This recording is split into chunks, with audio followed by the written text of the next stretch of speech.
அம்மாவிற்கு அன்பை சமர்ப்பிக்கின்றேன்.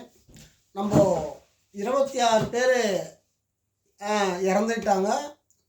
ரொம்ப அதிர்ச்சியான ஒரு தகவல் நம்ம இந்தியாவில் நடந்திருக்குது. இது இன்றைக்கி நாளைக்கு நேற்று நடந்ததில்லை. குறைஞ்சபட்சம் 10 ஆண்டுகளுக்கு முன்னே சுதந்திரம் வாங்கப்பட்ட நாளிலிருந்தே இது நடக்குது. இது யாராலுமே தடுக்க முடியாமல், இது பண்ண முடியாமல் ஒரு சூழ்நிலை அமையுதுன்னு கேட்டால் அதுக்கு என்ன காரணம் அப்படின்னு கேட்டிங்கன்னா, உலகத்தில் தோன்றும் போதே ராமன் தோன்றான், ராவணன் பின்னாடியே தோன்றான். இதில் இந்த உலகம் உயர்வணும். உயர்வுனா ஒரு கெட்டவன் இந்த பூமியில் பிறந்தாதான் ஒரு நல்லவனுக்கு பேரும் புகழும் கிடைக்கும். ஆனால் கெட்டவன் இல்லைன்னா நல்லவனுக்கு பேரும் புகழும் கிடைக்காது. அப்போ இராணுவன்றது என்ன? இராணுவத்துக்கு ஒரு நல்ல பேர் கிடைக்கணும்னா, இராணுவத்துக்கு வேலை தரணும்னா, ஒரு தீவிரவாதியே இந்த மண்ணில் தோன்ற வைத்தாதான் இராணுவத்துக்கு வேலை தர முடியும் அப்படின்னு சொல்லும்.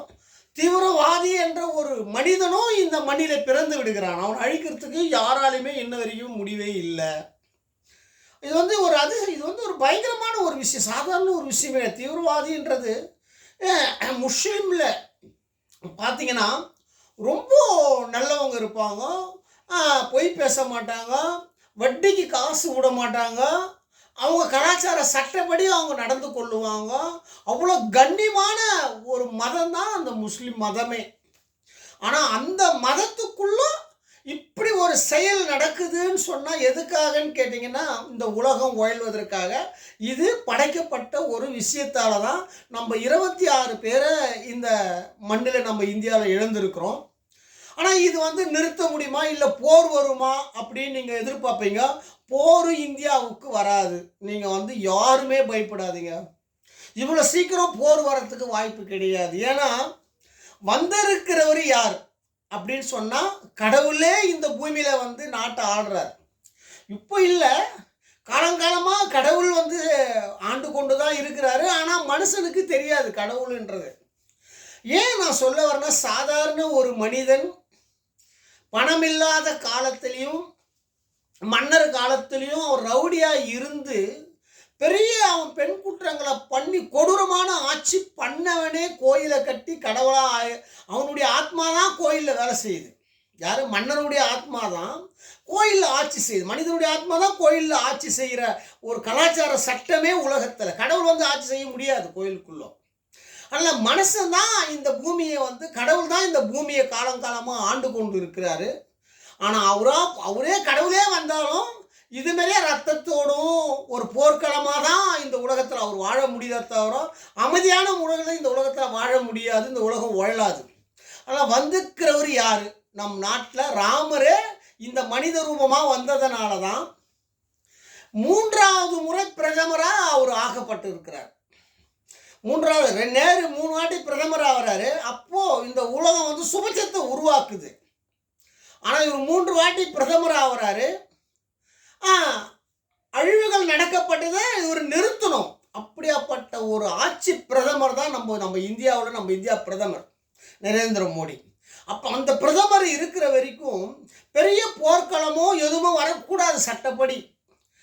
அந்த சட்டத்துக்காக தான் அம்மா என்ன பண்ணாங்கன்னு கேட்டிங்கன்னா, 2016 ஓப்பன் பண்ணி 2018 பாரத பிரதமரை கடவுள் வந்திருக்கிறாருன்னு அன்றைக்கே சொல்லிட்டார்.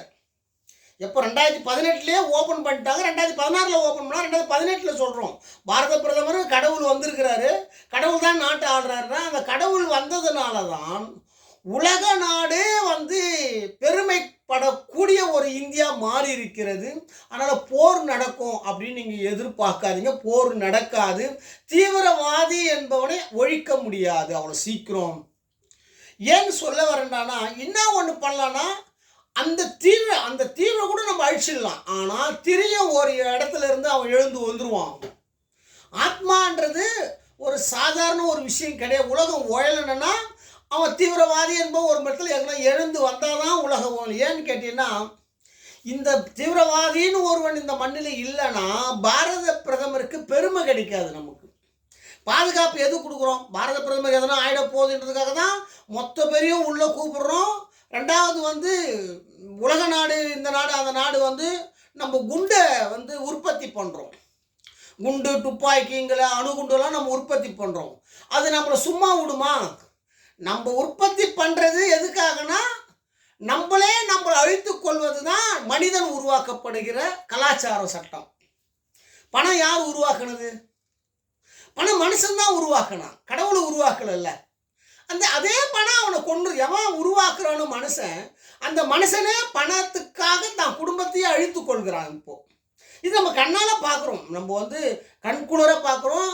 பெத்த தாய் தந்தை சோறு போடுறது கிடையாது, சத்திய தர்மம் கிடையாது, பணத்துக்காக குழந்தைகளுக்கு நிம்மதி கிடையாது, பணத்துக்காக மாணவர்களுக்கு நிம்மதி கிடையாது, சந்தோஷமான வாழ்க்கை கிடையாது. எல்லாம் இருக்குது, ஆனால் சந்தோஷமாக இருக்கிற டைம் ஒதுக்குற நேரம் இல்லை. 20 மணி நாளமும் பணத்தினுடைய சிந்தனையில் மனுஷன் வாழறான். அவன் உருவாக்கின காயத்துக்காக வாழறான். என்னடா வெளிநாட்டில் இப்படி ஒரு மடிந்து செத்து போயிட்டான், கொடூரமாக இறந்து விடுகிறான், பிச்சை எடுக்கிறான் வெளிநாட்டில்.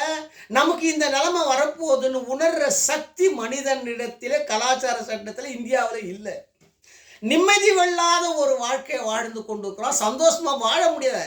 6 அறிவு படைத்த மனிதன் தான் உடம்பை சந்தோஷமாக வச்சுக்கிறதுக்கு அவனுக்கு தேவையான அறிவாற்றலும் திறமையும் தெய்வ சக்தியும் அவனுக்கிட்ட இல்லை. அவ்வளோ ஒரு கொடூரமான நிலை நம்ம போயின்னு இருக்குது. தீவிரவாதி என்பது என்னன்னா ஒழிக்க முடியாத ஒரு இது. நம்ம இந்தியாவில் ஒரு 40 பேரை என்கவுண்டர் மாரியா ஒரு இடத்துல சுற்றி அப்படியே இந்தியா போட்டது. அது மாதிரியே இவங்க அழிக்கலாம்.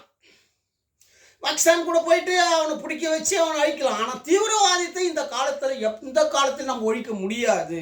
அதனால் நம்ம உருவாக்கப்படுற ஒவ்வொரு ஆயுதமும் நம்மளை கொல்றதுக்காக தான் நம்ம உருவாக்குறோம். இதை எப்படி நம்ம சாந்தப்படுத்த போகிறோம்? அந்த நம்ம உருவாக்கின குண்டுகளையும் நம்ம உருவாக்கின ஆயுதத்தையும் அது அமைதியாக அதை எப்படி நம்ம காப்பாற்ற போகிறார் கடவுள் என்றதான் நம்மளுடைய கேள்வி. பாரத பிரதமர் இது எப்படி காப்பாற்ற 3வது வாட்டி பிரதமர் ஆகிட்டார், 4வது வாட்டியும் அவர் பிரதமர் ஆகிற கடவுள் வந்துக்கிறது கடவுள். கடவுளை இருக்கிறவங்க ஏன் நான் ஒன்று சொல்கிறேன்னா, இந்தியாவில் நான் என்ன சொல்கிறேன், பிரதமர் பதவியில் இருந்தவங்க மொத்த பேரையும் நீங்கள் எடுத்து செக் பண்ணுங்க, பாருங்கள். செக் பண்ணிங்கன்னா பணம் குற்றம் பண்ணியிருக்க மாட்டாங்க, பெண் குற்றம் பிரதமர்கள் ஆட்சியில் பண்ணியிருக்க மாட்டாங்க. இதில் இந்தியாவில் இருக்கிற மொத்த பேரும் தவறு பண்ணிடுவோம். போலீஸுக்காரிலேருந்து ஒரு சின்ன அதிகாரிலேருந்து எம்பி எம்எல்ஏ முதலமைச்சர் எல்லாருமே பணம் குற்றம்னா பிரதமர் பதவியில் மட்டும் குற்றம் பண்ணியிருக்கவே முடியாது. ஏன்னு கேட்டீங்கன்னா ஒரு பெண்ணு தான் இந்த உலகத்தில் ஆனால் மாறி ஆட்சி பண்ண சொல்லோ, அவன் அந்த இடத்துல ஆட்சி பண்ண சொல்ல தவறு பண்ணால்னா இந்த உலகம் இயங்காது. அப்போது ஒரு நாட்டு பிரதமர் எதனா ஒரு பிரதமர் வெளிநாட்டில் பணம் போட்டுக்கிறாரா? ஒரு 1000 கோடி போட்டுக்கிறான்னு காமிங்க பார்க்கலாம். இந்தியாவில் யாராவது ஒரு பிரதமர் ஒரே ஒரு ஆட்சியில் சோனியா காந்தி எப்படி டெல்லிக்குள்ளே ராகுல் காந்தியை ராஜீவ் காந்தியை கல்யாணம் பண்ணாங்களோ அன்னைக்கு சனியம் பிடிச்சது காங்கிரஸுக்கு. இந்த அம்மா உள்ளே வந்த பிறகு ஊழல் கோர்ட்டுக்கு போகுது இன்னைக்கு. இதுக்கு உடந்த யாருன்னா தமிழ்நாட்டில் பிறந்த சிதம்பரம் உடந்த பெரிய கொள்ளக்காரனா நம்ம ஆட்சி பண்ணுறோம். இவனால் காங்கிரஸே அழிஞ்சுது. அதனால் பாரத பிரதமர் இருக்கிற வரைக்கும் நமக்கு போர் நடக்காது. இன்னொரு விஷயம் உங்களுக்கு ஒன்று சொல்கிறேன், இதை தெரிஞ்சுக்குங்க. 1869 என்னன்னு கேட்டிங்கன்னா 6ன்றது அறிவு, 9ன்றது நம்மளுடைய 9 சந்து. இந்த 69 என்றது என்னன்னு கேட்டீங்கன்னா ஒரு மனிதன் இந்த மண்ணிலே பிறந்து சுபட்சம் தர போகிறான் என்று காந்தியை சொன்ன உலகம் இது. 1869 காந்தி பிறக்கிறாரு, சாகிறாரு, பணம் வருது அந்த 69. அப்போது 69 என்றது ஒரு மனிதனுடைய எழுத்து, தலையில் பிறக்கிற ஒரு எழுத்து, அது குழந்தை தெய்வம். ஆனால் 69 இறந்த பிறகு பணமாக மாறுது. ஆனால் 1969 நான் பிறக்கிறேன். அதே காந்தி பிறந்த டேட்டில் வருஷத்தில் நான் ஒரு 100 வருஷம் கழிச்சு அதே வருஷத்தில் பிறக்கிறேன். ஆனால் நானும் என்ன சொல்கிறேன், அறிவும் 6, 9 சந்து 69 எனக்கும் அந்த சக்தி இருக்கிறது. காந்தி இந்த மண்ணில் பிறந்தாரு, எனக்கு சக்தி அதிகமா இல்லை அவரு பிறந்த நாட்டில் சக்தி அதிகமாக? தமிழ்நாடு தான் உலகத்தில் முதல் பிறந்தது. காந்தியோட எனக்கு தாண்டா இந்த உலகத்தில் விட சக்தி அதிகம் நான் சொல்கிறேன். இதில் யாரை நான் தான்டா வின் பண்ணுவேன்னு சொல்கிறேன். இதில் வந்து யாராக இருந்தாலும் நான் வந்து இதில் வின் பண்ணுவேன்றான்றேன். ஏன்னா பாரத தாய் தமிழ்நாட்டில் தோன்றப்பட்டால் காந்தியோட எனக்கு தான்டா சக்தி அதிகம் நான் சொல்கிறேன். நான் பேசின பிறகுதான் இந்த உலகத்துக்கே அழிவு வந்து செத்து போயிட்டான். கொரோனாவில் பயங்கரமாக செத்து போயிட்டான். என் ஊர்லேயே வந்து பெரிய பெரிய நண்பர்கள் பெரிய பெரிய ஆள்லாம் செத்து போயிட்டான் என் பேச்சை கேட்காமையே. இது வந்து சாதாரண விஷயமே கிடையாதுன்னு சொல்கிறேன். உலகத்தில் காந்தியோட பெரிய ஆள்றான்னு நான் சொல்லிட்டேன். அதனால் பிரதமர் என்றது என்னன்னு கேட்டீங்கன்னா உடம்புக்கு சொந்தக்காரர். இந்த உடம்பு பிரதமர் போயிட்டார்னா உடம்புக்கு வந்து குண்டு மழை பெய்யலாம், பெரிய அழிவு நடக்கலாம், என்ன ஒன்றாலும் நடக்கலாம் பிரதமர் போயிட்டா. ஆனால் ராஜலிங்கம் ஒருத்தன் போய்விட்டால் என்ன நடக்கும்னு கேட்டீங்கன்னா ஆத்மாவுக்கு சந்தோஷமே இருக்காதுடா உலகத்தில்ன்ட்டு. கடவுள் என்ற ஆத்மா தான் உலகத்தை எழுங்குது. தமிழ்நாட்டிலேருந்து தான் இந்த உலகம் தோன்றப்பட்டது. அப்போ 1969 பிறந்தவன் நான் போயிட்டால் இந்தியாவில் இல்லை, உலக நாட்டில் இல்லை, எல்லா இந்த கிராமத்தில் கூட சொல்கிறேன், தெய்வங்கள் கூட அழிவு காலம் உருவாகின்னு நான் சொல்கிறேன். இந்த கிராமத்துக்கு அழிவு காலம் உருவாகின்னு நான் சொல்கிறேன். ஏன்னா சக்தி நேரடியாக எனக்கு கொடுத்த ஒரு மாபெரும் வெற்றினா இன்ன வரைக்கும் அந்த அம்மா என்னை வந்து தோக்க விடாமல் ஜெயிக்க வைத்து கொண்டு இவ்வளோ பெரிய இடத்துக்கு கொண்டு போகிற சக்தி எனக்குள் அம்மா இருக்கிறதுனால இவ்வளோ பெரிய வெற்றி என்னால் பண்ண முடிகிறது. இன்னும் பண்ண முடியும். எல்லா தெய்வத்தையும் நான் போன பிறகு ஆத்மா வேலை செய்யாதரா கோயில்லன்ட்டு. நான் சொல்கிறேன், உலக நாடு அழிய போகிறதுன்னு என்றைக்கோ சொல்லிட்டேன், நடக்குது. யாராலையும் நிறுத்த முடியல. நான் எவ்வளோ பெரிய ஆளுடான்றேன். நான் போயிட்டால் ஆத்மாவுகள் மிருகமாக மாறி கிருஷ்ணர் காலத்தில் அவங்க குழந்தைகள் குடும்பத்துக்கு நடந்ததோடு இந்த கிராமத்தில் நடக்கண்டான்ட்டு, இந்த கிராமத்திலே வந்து கொடூரமான நிலை நடக்கண்டான்ட்டு. சாதாரண விஷயம் கிடையாது. அதே மாதிரி பிரதமர் மறைந்து விட்டால் இந்த உடம்புக்கு வேதனை வருண்டான்ற. ஒவ்வொரு மனிதனும் ஒவ்வொரு மனிதனும் ஒரு வெளிநாட்டில் எப்படி உணவு இல்லாமல் எப்படி பிச்சை எடுக்கிறானோ அந்த நிலைமை நம்ம இந்தியாவுக்கு ஒரு நம்ம பாரத பிரதமர் எழுந்து விட்டார். கடவுள் வந்துக்கிறவர் கடவுள்றான்ற. உடம்புக்கு சொந்தக்காரன், ஆத்மாவுக்கு சொந்தக்காரன்டான்ற. பிரதமர் யாருன்றது எனக்கு தெரியுண்டான்னு சொல்கிறேன். தெரியாமல் நான் பேச முடியாதுன்னு சொல்கிறேன். உலகத்தில் என்னைக்கு 2018 சொல்லிட்டேன் பாரத பிரதமர் கடவுள்றான்னு சொல்லிட்டு. அதனால் வந்து என் வீடியோ பார்க்குற ஒவ்வொரு நண்பர்களும் ஒவ்வொரு என் உயிரான மேலான ரசிகர்களுக்கும் ஒன்று சொல்கிறேன், உங்களுக்கு மனித பிறவி தரண்டான்ற. என் வீடியோ பார்க்குற அத்தனை பேருக்கும் மனித பிறவி தருகிறேன், சந்தோஷமான வாழ்க்கை தருண்டான்ற. இதில் வந்து மாற்றமே இருக்காதுடான்ட்டேன். இதுக்கு மேலே ஒரு பெரிய விஷயத்தை நம்ம பண்ண போகிறோம். இன்னும் உலகத்தில் சின்ன அம்மானா யார், சின்ன அம்மான்ற ரகசியத்தை நம்ம வெளியே கொண்டு வர போகிறோம். இவ்வளோ பெரிய வெற்றிக்கு காரணம் நம்ம சக்தி தான், அம்மா தான். அந்த அம்மாவுக்கு என் மனமானந்த நன்றியை தெரிவித்துக் கொள்கிறேன்.